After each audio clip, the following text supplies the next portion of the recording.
better. I take my hat off to any panel beaters or people who are working on this job, because I would not like to be at that every day.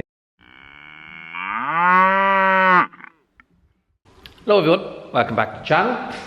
Today we are doing something a little different. It is pouring outside and I have the hedge cutter in. I was hoping to do a video outside. It's been raining all morning since I got up, so there's not a hope of getting anything done outside because it is literally pouring and it hasn't took a break all day. So we're going to do it here in the shed. I have it set up where I'm going to be leaving it now for the next couple of weeks, but we're going to be working on in the evening times. So I'm going to show you what it is that we're going to be doing. This is a McCONNEL PA93.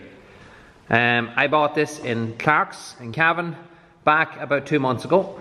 At least 2 months ago now that it's sitting there, and I haven't done anything to it since. I was always wanting to get a hedge cutter of my own.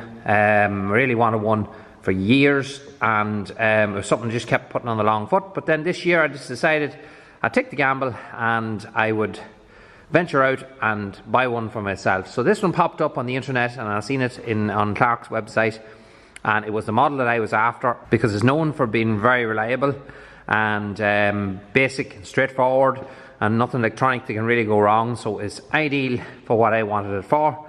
And it's also the high powered model, so it's got the 54 horsepower head on it, and it's in good condition. It might look a bit cosmetically worn, but mechanically it's in really good condition. You'll notice that the front guard is actually missing. It came off today as well. I left it up with the same engineering company to get them to make actually a new guard for it. We're going to be reusing the side pieces, but the actual centre part looked like something that had hit it. Probably got caught on an ESB pole or a telephone pole or something like that, because it got badly bent up in the middle. Someone put a big patch on the middle of it and it just left it looking awful looking. It was all twisted and distorted, and no matter how much battering or twisting we done to it, it was never going to look right. So it's not red of real heavy steel. What we decided to do was we just make a new one from scratch. We keep the two side pieces and just fold a new piece and make it from scratch. Then I know that it's going to be a good, secure and neat looking job, so I decided to go down that lane. So we're left with an engineering company, the same engineering company that are making the two guards for both sides, and they're going to pop one out for me now in the next couple of weeks. We get them sprayed then and get the whole head actually resprayed and restickered, and that'll clean that up an awful lot. The arm doesn't need any spraying. The arm's in really good condition. Probably down the lane, maybe next year or so I might spray the arm, but this for now I'm not. I will touch up little bits and pieces just like that there that are scrap or whatever. I might just touch it up with a wee bit of paint, but everything else is relatively fine. There's a bit of a crack here. Someone just done a bit of weld. The guard obviously got caught on something. Now that's loose only because I took the bolt out of it, but it does sit back up there into its place.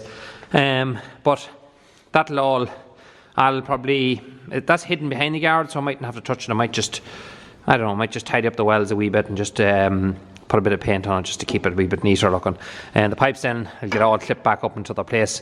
And the new guards will then be put on, new stickers on them, and that'll leave that arm an awful lot cleaner. As I say, we give it a hell of a power washing. We spent ages using a degreaser to get all the grease off, because it was absolutely covered in grease and it was just actually splashed everywhere on it. So we degreased it. We run it a few times. It took about 2 hours to get it fully degreased, but it was worth doing. It cleaned it up an awful lot. The box itself, the box itself is the roughest part. It's really only surface rust, that's all it is, on any part of the cutter. So we remove the stickers first with a heat gun, and then I'll get in with a sander and we'll sand the devil out of it, remove all these guards, new bolts on everything, and just clean that whole area up. So that's basically what we're going to be doing. Recoating the box, repainting the head, a new guard, two new guards here, and one pipe down here might need to be addressed. We're going to proper look at that when it's on and working properly to see, do we need to touch it. Little tap to be replaced then down here as well. It's just not, the tap's fine, it's actually the knob that's on it is missing. So we have ordered one of them today from McCONNEL, and that's coming now in about a week's time, so we'll put a new pin and new knob on that there. We'll try to keep everything as original as possible. The cables are in good condition, they're all free and all working, and anyone that has a PA93 or something similar can tell me. As you see there, it's not on a bracket because I haven't made a bracket yet, but you see there, they're different heights. Are they supposed to be different heights like that? I'm thinking not. It's a wee bit hard to use it when it's like that. The three knobs are well cracked and look like they're not going to do an awful lot longer. So what I might do is I get 3 new stems, all of equal length. But you can't actually get these wee balls anymore for it. So if you know where I can get them new ones, let me know. I'd like to keep it as original as possible.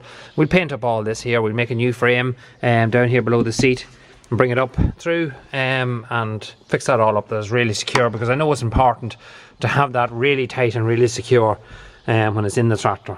So if you know where we can get them little balls, let me know. And if them levers are all supposed to be the same height, or if they're supposed to be the way they are, just let me know in the comment box below, and I'd much appreciate that.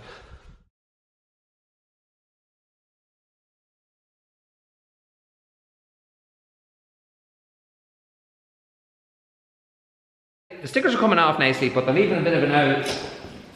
That's sticky adhesive still on them. So what we're going to do is, I'm going to use the heat gun now, and I'm going to heat the stickers slightly, and they should peel off an awful lot easier.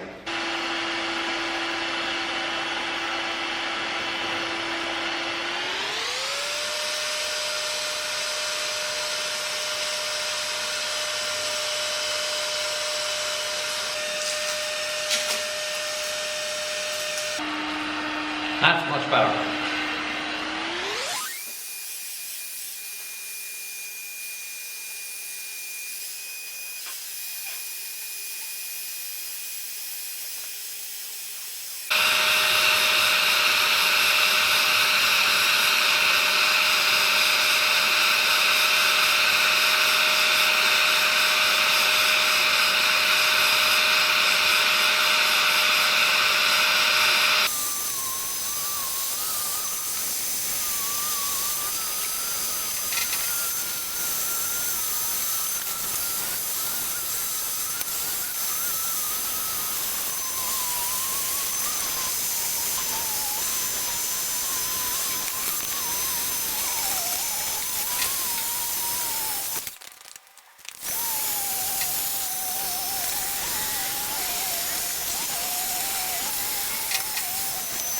So it's a couple of days later. I have it in, I've done a lot of work to it. I've been working away this last couple of nights. It may not look very different, but it has a lot of work done to it. Trust me, it's all sanding. So as you can see here, we have the tank sanded down. It's covered in dust at the minute, as you can see. So it'll get wiped down, and that'll take all that dust off it before we put the primer on it. I'm going to finish off just the bottom of it to do, but in there, where a lot of the small little bits and niggly pieces are very, very hard to get into, so I'm sanding all that by hand, but I have it pretty much done. I just take this off here and sand in closer to the oil gauge here, and get the paint in closer to that. That's just a cover, I think, that just comes off. I haven't opened it yet, but I think it's just a plastic cover that fits over the actual gauge to protect it. The lid, I'm going to take this off and get it polished. I'm going to polish it myself. I actually have a polisher for steel, and we're going to polish it up, bring it up to a nice shiny finish, what it would have been when it left the factory, and then we put a clear coat over it just to keep it from rusting again. The back of it, we have the guard taken off. The guard is over there. We'll go over to it in a minute and have a look, but I have it all sanded. This side's all finished too. We're right sanded down to the bottom, but down here I'm just not totally finished yet. You can see that I'm painting right into where it's actually supported onto the frame of the main part of the hedge cutter. So where this oil tank is supported on these brackets, I have them sanded. They're just not fully done yet. There's bits and pieces I have to get in just at the back and get them done, but we're near enough there. We're 90% there on the sanding on it. That has taken me about 3 to 4 hours to get sanded of non-stop at it. It's just I'm doing an hour each evening at it after milking and getting through it, doing it that way. But anyway, now there's bare metal. It's going to be a week or more before my man comes to do any spraying, and I'm happy enough with that because I still have to do work on the head over there. But I'm going to put an etch primer on it, just a little light coat from an aerosol can, just a little bit of etch primer on, just to keep it from getting any of that surface rust that will come back on it very quickly if you leave it exposed like that, because there is moisture in the air at night, and any moisture at all is actually going to start the rusting process all over again. So a little bit of etch primer, and then we'll sand it off when the time comes to paint. Put on the proper primer, sand it again, and then a nice finish of new paint. And the 3-point linkage here, the top plate, this plate here, and this was it's okay, but there's a lot of rust starting to just gather where water would lie in these two. This is a part here that I haven't sanded. And this is the part that I've nearly finished sanding. Just to tidy that piece up. So the worst part of it is you have to know when to stop. Because you'd start going on to another part, to another part, to another part, and you just have to know, just say, right, I'm going to stop there now. That's enough. That's enough of sanding for now, and we'll paint them pieces, and then we can address the other ones next year. So we move on to the head. What kind of work are we going to be doing to it? I'm going to remove all these stickers. I haven't done any work on it whatsoever, and there's going to be a massive amount of sanding all around it. We're going to remove this back curtain. I call it a curtain, but there's safety flap or rubber, whatever we want to call it. Remove it completely. It's badly torn here, so it is, so we're probably going to get a new one for it. Brackets and all, it's fine. We're going to remove them and put new bolts everywhere and respray it. We're going to respray the entire new head. Another part that's kind of damaged is this part here. Now if you look closely, you'll see there's plenty of dents the whole way along there, and it's really rough looking, and if you paint it on top of that, it's going to look even worse. Battering it down is not going to fix it, because you're only tapping the bumps back down and they're going to pop up again. So I had a quick look to see why it was just this panel here that was damaged, and underneath, that's all one piece underneath there. There's no welds. So basically what you have is, you have a curve that comes the whole way down around here, and that's the only part that's exposed. This here can't get hit by anything that's flying up. Neither can this, but this is the only part that's a single layer. Hence the reason it's all dents. I've seen it in other hedge cutters as well.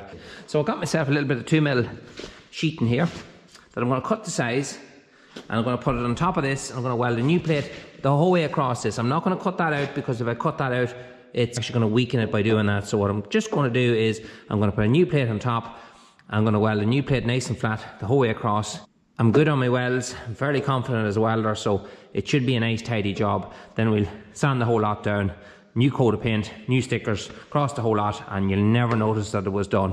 It'll be much, much better for it being done as well. It's not heavy material I'm using, it's only 2mm, so it's not going to add an awful lot of weight to the top of the head as well. And I think in the long run, it's going to make it much, much better. So this is the first part of this video. And just to take this second, I have a guy that I mentioned before when I talked about doing a series on restoring this hedge cutter, and it's the Decal Shed. He's actually a guy called Colin. He's from Derry. He was very kind. He actually, the first time I mentioned buying this McCONNEL hedge cutter, he contacted me by email, and he asked for my number. I gave him my number. He rang me. We had a good conversation. He told me about what he'd done and what business that he was in, and he said that he would be happy to supply the stickers for free. Never asked for anything in return, which I was very surprised at. It was the first time I was ever offered anything for free. I don't like taking things for free. I offered to pay him for them. I said, he's running a business like anybody else. He has to have an income. I said, I'll pay whatever you have to get for them. But no, he would not take a penny for them. So it was me that suggested that I would mention him on the channel. He never asked me to mention him at any stage. So he's sponsoring this video. Again, I asked him would he like to sponsor it, just to give him a bit of advertisement, because he is providing me with a very good service, and he does deserve, anyone that helps you out like that does deserve a mention. And if I can return any kind of help to him, I'm happy to do so. So I have an email. I actually sent him an email a couple of days ago, and I asked him a little bit about his company and what he does, just so I can share it with you. And if you need bits and pieces that are similar to what I'm getting, you can contact him. So just come back to me basically, and he said this is a little bit about the business that I have. He set up in 1990, mostly doing signs for business and hand-painted signs. We progressed over time to produce modern signs in vinyl, plastic, etc. I've always had a passion for tractors and machinery, and I started reproducing decals. The main business is called Signs & Co, with a sister company called the Decal Shed. And I'm now advancing on stocking parts for tractors, mainly for people who are restoring older machinery. Our details are produced to high quality and are done with good quality vinyl, so we can produce vinyl for anything. If there's something that you require, just send us a picture and we'll be happy to send you a quote. We have a large library of decals that we have produced for a lot of plant, diggers, tractors, machinery, and of course any signage that you require on your farm. But I know that a lot of people that are following my channel are really into machinery. I know the views tend to be higher on anything that's involving some sort of machinery, so I know the interest is there, and I know, like myself, a lot of farms do buy machinery to fix up. Farmers are starting to buy back tractors that they would have had since they were kids or first tractor they maybe ever bought, or first tractor they remember on the farm. They're starting to go out there and buy similar tractors, doing them up, or maybe tractors that have been passed down from their parents or grandparents or something like that. So it's a good contact to have if you're ever looking for bits and pieces like that, because I know a lot of people are. Sometimes it's hard to source. You're buying online, you don't really know what you're buying. So at least you can talk to them, have a chat and see how you get on. So in the next video, hopefully you're going to see a primer on. You're going to see this all finished. The sanding will be completed. The main oil tank will hopefully be primed. This part of the 3-point linkage will be primed. The A-frame is over here. It's all sanded now at the minute and all cleaned up, all primed as well. This is the other guard that fits on to the back of the oil tank, and it's all sanded down, it's ready to go as well. So any of that bare metal will get a quick coat of etch primer and then be ready for paint. All sanded, so we are making some progress. It's just very, very slow. Take my hat on to any panel beaters or people who are working on this job, because I would not like to be at that every day. It's a dusty job and it's something you want to have serious patience for. As I said before, the guards, they'll be coming back now in a week's time, probably with the guard on the head as well, and we're sending them all straight to the panel beater who's doing the painting for us, so he can spray them in the booth rather than having it sitting in a shed. It's not always a great job spraying stuff in a shed, although it's dry this time of year. You still get moisture at night, and it's just not always as good as having something in an actual booth where you have a controlled temperature. But there's nothing you can do about it. It's too big to put into a booth. What I will do is I have a couple of industrial heaters, and I will set them up and pump as much heat towards them for a couple of hours after they're painted, just to keep them warm, and hopefully that will help a bit anyway. But that's it. That's my first part of our hedge cutter restoration. Stay tuned. If you haven't subscribed, please do so. Hit that little bell in the right hand corner to notify you when our videos is up. Until the next one, we'll catch you again.